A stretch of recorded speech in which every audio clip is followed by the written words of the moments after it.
Thank you for joining in on the 12 days of Christmas. Today is day 11.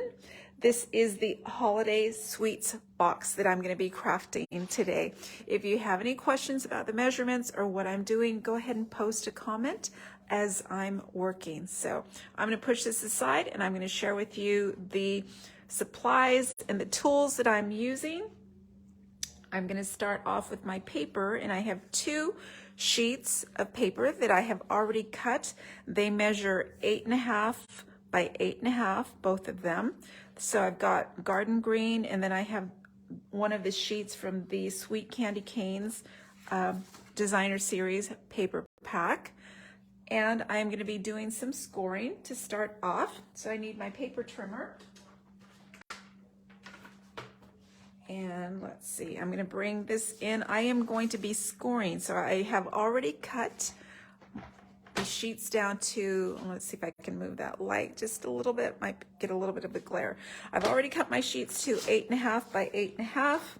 The bottom of the box is just slightly bigger. In fact, it's 1/8 inch bigger, and I'll share with you how I construct that. So the box itself, which is the thick cardstock from Stampin' Up, I'm going to score. So I just moved my cutting blade out of the way.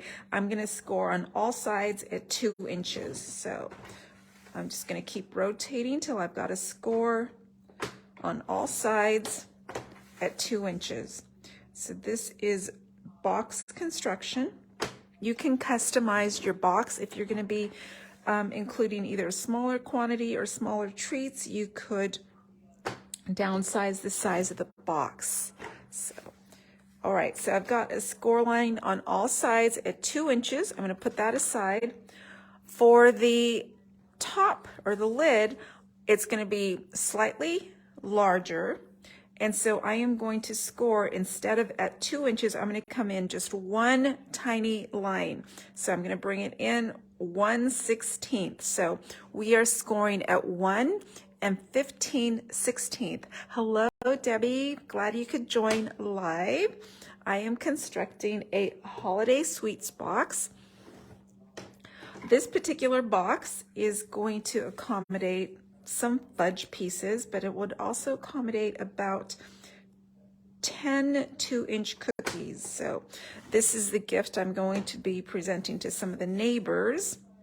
I'm doing my baking this weekend, and I want a pretty box to present them in. I don't want to just take them over on a paper plate or in a Ziploc baggie. I want it to look nice. So the lid, again, is scored at 1 15/16. That's going to give me a slightly larger lid as opposed to the box, the bottom of the box that we constructed that we scored at 2 inches. So my next tool I'm going to need is my bone folder. And what I'm going to be doing is folding and burnishing on all the score lines. And the box I'm constructing is garden green, and I've got the coordinating striped pattern, like a candy cane striped pattern from the Sweet Candy Cane Ensemble, or Sweet from Stampin' Up. So we've got every fold burnished and folded. Now I'm going to do the same thing on the lid. I've got my score lines in at 1 15/16. So that was just one tick, one line under 2 inches on my paper trimmer. So I'm going to be cutting a little peekaboo circle on the lid. So what I'm doing here, and I'm going to still fold and burnish on all sides. And so you have your choice of the side of designer series paper. Doesn't matter whatever your preference is. So I'm going to cut my circle in here. So I am using the Stylish Shapes. These are go-to dies. I'm going to use the largest stitched circle. And I'm going to bring in my cut and emboss machine. And I am using the larger one. I've got a large piece of designer series paper, it wouldn't slide through on the mini, so I'm using my standard cut and emboss machine. By the way, if you're watching live today, December 15th, there is free shipping from Stampin' Up. It's a great time to stock up on your cardstock, your envelopes. This order placed today would probably not arrive in time for Christmas, so you don't want to rely on a Christmas gift unless your recipient wouldn't mind getting it after the fact. And let's do this. I'm going to, you see, I'm kind of working this through because I want the paper to be able to slide in. I'm going to have to fold that over. Do you see what's happening here? Yes, I took advantage of the free shipping today too, Debbie, and I saved myself over 20 bucks in shipping because shipping is 11% now, and that adds up. So I'd much rather get more stamping supplies than pay shipping. Like, that's just the way it works. All right, so I am folding this up. I'm going to put my circle in, and I'm looking at the score lines to gauge the center of the designer series paper in that center square. So the box is going to wind up at 4.5-inch square. I'm putting this right in the center, and I am going to put in a piece of wax paper, and I'll show you why after the fact. I don't want that to move. What I'm trying to avoid is a little bit of marking on the designer series paper, because what you see I'm doing is I'm folding over the flaps. That way it will feed through on the platform. If I don't fold those flaps in, it won't fit going through the machine. So then I'm going to put in my top plate, and I'm trying to keep the die from shifting. I want it right in that center of that square. I'm going to crank it through. There we go. I'll move that aside. Undo my sandwich. So we have a little circle die cut. We don't need that for this project, but that would make a nice little focal point on a card or another project. I'm going to open up my cardstock, and this helped. Whoops, I just lost my, there we go. This helped. You will see a little bit of indentation. You can kind of see it on the camera here, right in through here. So I didn't do that with the previous one, and you're going to see, I'm going to bring in my box that's already got the fudge in it. Can you see the semicircle on there? And that's the steel, I guess, the material rubbing off on the DSP. So in order to avoid that, I used that wax paper atop the die so it won't rub off on the designer series paper, if that makes sense. You can kind of see the impression. That doesn't bother me so much as the rub off from the die did. So yeah, I see it too, Debbie, and it kind of bothers me. I know it would bother some crafters, others it wouldn't, and probably the gift recipient wouldn't even notice it, but I notice it, so I want to avoid it. All right, the next thing we're going to do is cut on our score lines up to the 1 15th, 16th line, and I'm going to cut right on the back side. I can see a little bit better than on the green diagonal side, and then I'm also going to do that little sliver, that little dart on the flap, and I'm only cutting up to the intersecting score line. So then I'm going to do the same on the opposite side, right through here. And again, sometimes if you fold it down, you can cut the sliver a little bit better. I'm going to go right up to the score line. Okay, so I've done it on at the top. I'm going to go over and do the other right across. So, and I'm going in the same direction. I'm going on the horizontal score lines. You don't want to cut the tab off completely. You need that to seal up your box. And again on this side. And then I'm going to do the last one that's right opposite. Right here. And I'm trying to cut a straight line. And the darts help with that as well. So we're trying to debulk the flap. Oh, you can hear.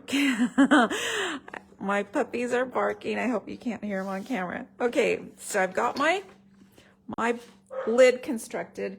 The next thing I'm going to do is add a window sheet on the back side. Oops, this is actually the back side. I want to use the green diagonal. And I have pre-cut a window sheet. If you don't have window sheets, you can use a transparency. And I don't know if you can see it. The window sheet is 4 1/4 by 4 1/4.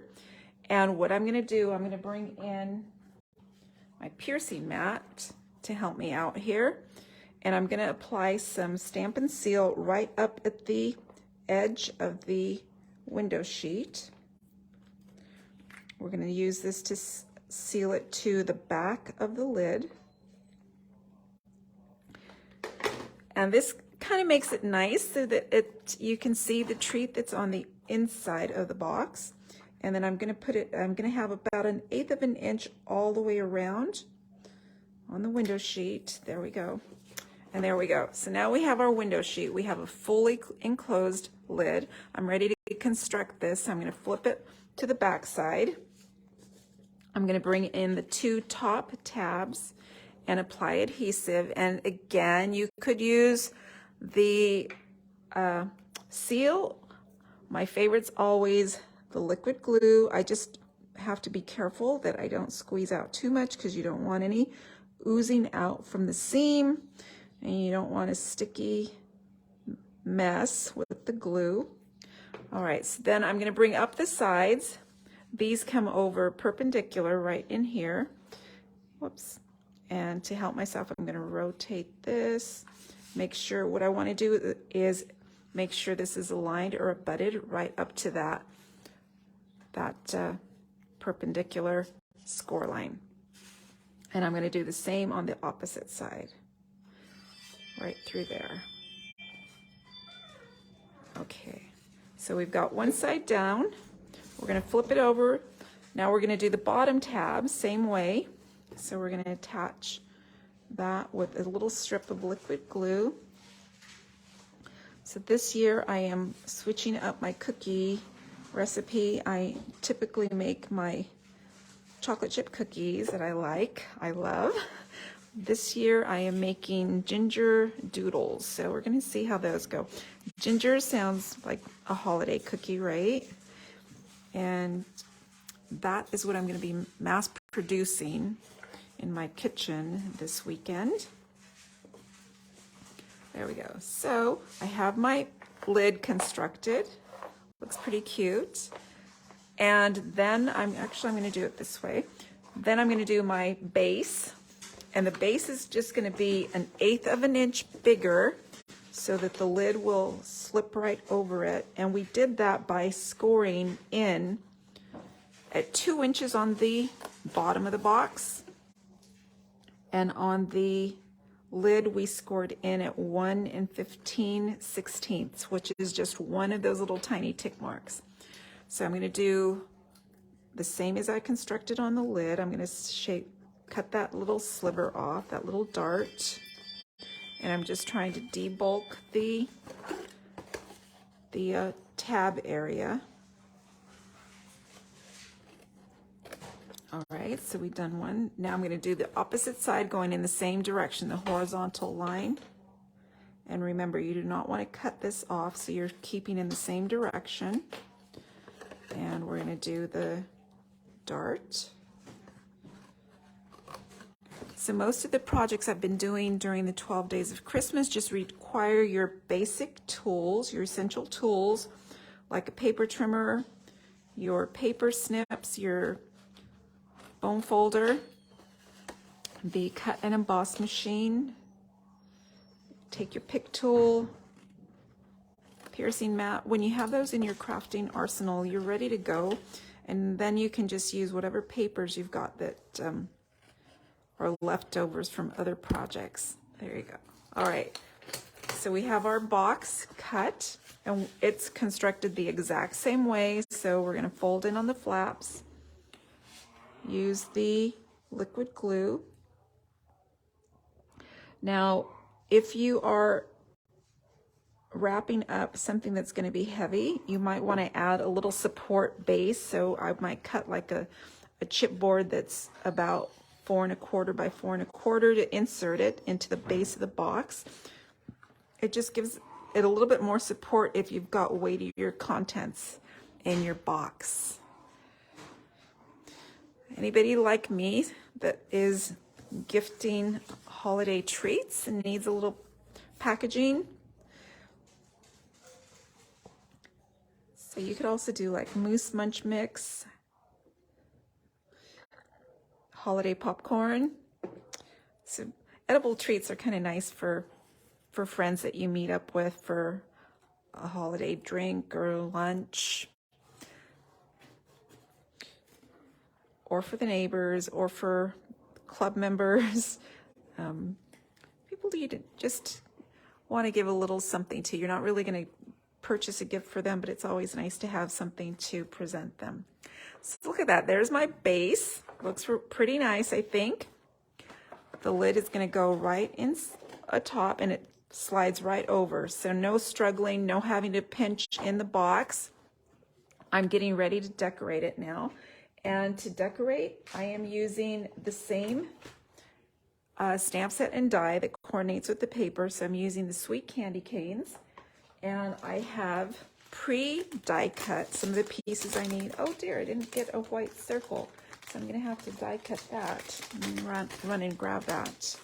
Okay, so I have 2 of the garden green candy canes. These came straight from the designer series paper, and very cool, the die set will cut those candy canes right out of the designer series paper. And there's a left facing candy cane, right facing candy cane, or you could stamp and cut. So you have your choice. If you run out of candy canes on your paper, you can continue on with stamping. I've also cut one of the little labels that comes in the die set. It's pretty cute. And if you had real candy canes, you could slip it through the little holes. I'm going to be stamping that as a tag. And lastly, I have some little foliage from the Christmas banners die set. We're going to be using that. So let me grab some basic white paper. I neglected to get a circle.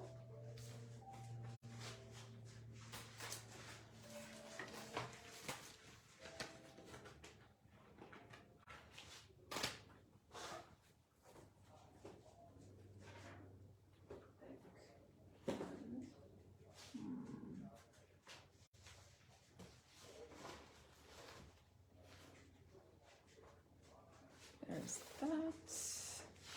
And I'm just looking for my basic white.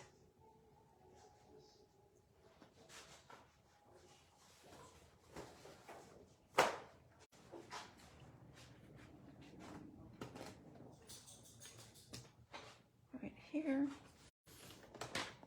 I am using one of the smaller circles from the Stylish Shapes, and I think that one's too big still.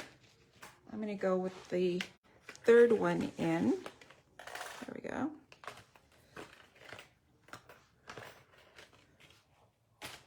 And that measures about 2.5, so I need a 2.5 inch strip of basic white.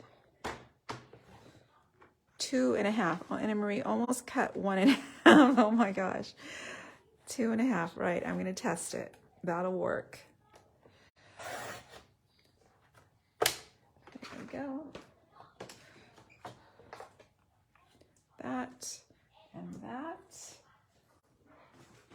And I'm going to bring back in the die cutting machine and cut one circle.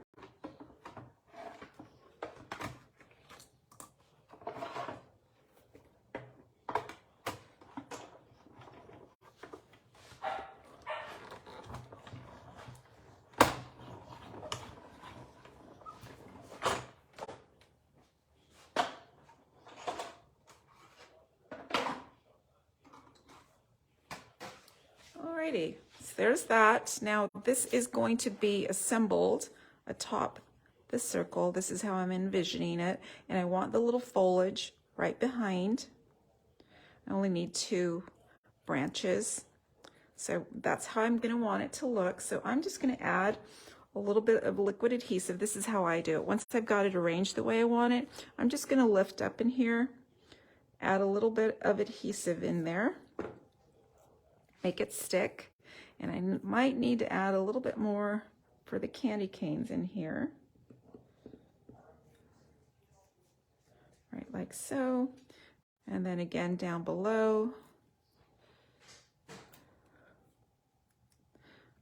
All right, then I'm going to, while that's drying, you know what, I think I need a little bit more. I don't want it to fall apart on me.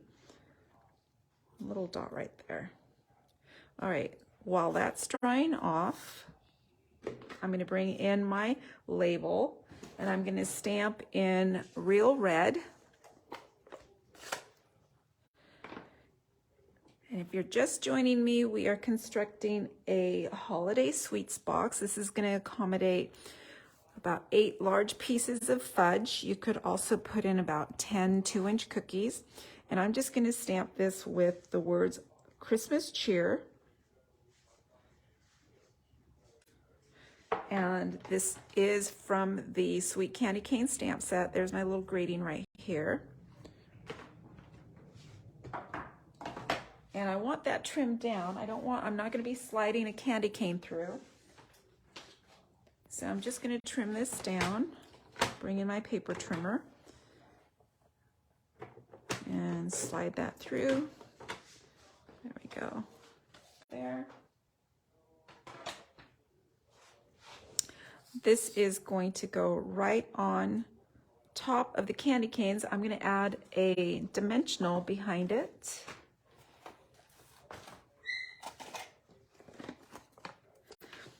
I don't know if you can hear those Scotties screeching. It's playtime. So much fun to watch them play and hear them play. Sorry about the noise on the video. Okay, here we go. We're going to just add that there. And let's see. This is going to go right in here. But let's see. I think I want to add a pop of red. So I'm going to use my Real Red and Garden Green ribbon. And I'm going to bring in my Bow Easy. And I know this is the one I want to make, this size here. So I'm just going to bring this in. And I don't like to cut my ribbon. I just create the bow and then snip. That way I don't waste as much ribbon, I think. And so I just wrapped it once. This is a pretty simple, small bow. Bring it in there and bring it right through. Pull that in through the loop.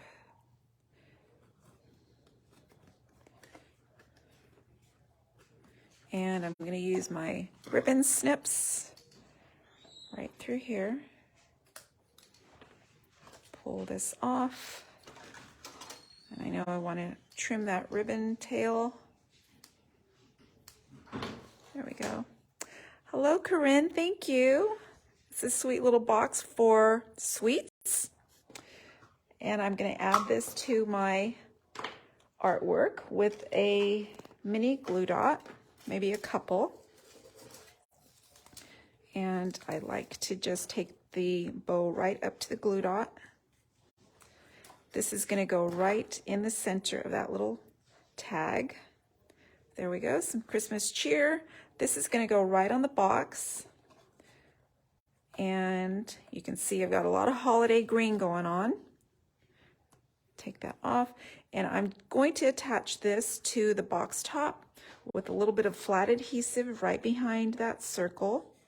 So I'm just trying to put adhesive right in the corner here. I don't want to put it in the window. So just eyeballing where that goes. So that attaches there. Thank you, Debbie. And then to keep this a little bit secure down there, I'm going to grab a mini glue dot. I'm going to use my take your pick tool, grab one dot, and I'll come in, kind of lift that, and slip one mini glue dot back in here. And there you go. It's ready to fill up with cookies or brownies, fudge. I'll share with you what I inserted. In my other one, I made the same version, but with red and green right in there. So this one has the fudge in it. And what I did, I do like to line it with a little bit of parchment paper on the sides. So right through there, I'll put the parchment paper, since I'm putting the food directly into the box there. And it will slip right on. And there you go, a holiday sweet box for friends and neighbors. Easily constructed. You don't have to buy special boxes. You can make your own. I think the window element really adds to it. What do you think? I would love to receive this and see some cookies and sweets right inside. You could also add a little tag, maybe with the name of the neighbors, or I'm just making multiples, so I'm not putting names on mine, just adding the multiples. Really super fun and easy. You could, of course, cut this down. Right now it's about 2 inches high. You could bring it down to 1.5 inches if you don't want to put as many sweets inside. But that's the basic box construction. All right, my friends, we have completed day 11. Debbie said she'd like to receive it too. Yeah. So I won't confess how many pieces of fudge I had to eat as I was filling out my box. So, the holiday pounds are going to start adding up, right? I will see you tomorrow for day 12 of the 12 days of Christmas. Thank you so much for joining me. If you have any questions, post them down below. If you came in late or you want to catch a replay with the measurements, you can check the YouTube channel. I'll upload the video and you can fast forward right up to the measurements that you need. Do not forget, today is free shopping day from Stampin' Up. So take advantage of that. Thank you, Debbie. I love fudge too. Corinne says she loves fudge. Me too. And trust me, this fudge was rich and just hit the spot with a little cup of coffee. So you can enjoy as you're crafting as well. Thank you so much for joining me. I'll see you soon.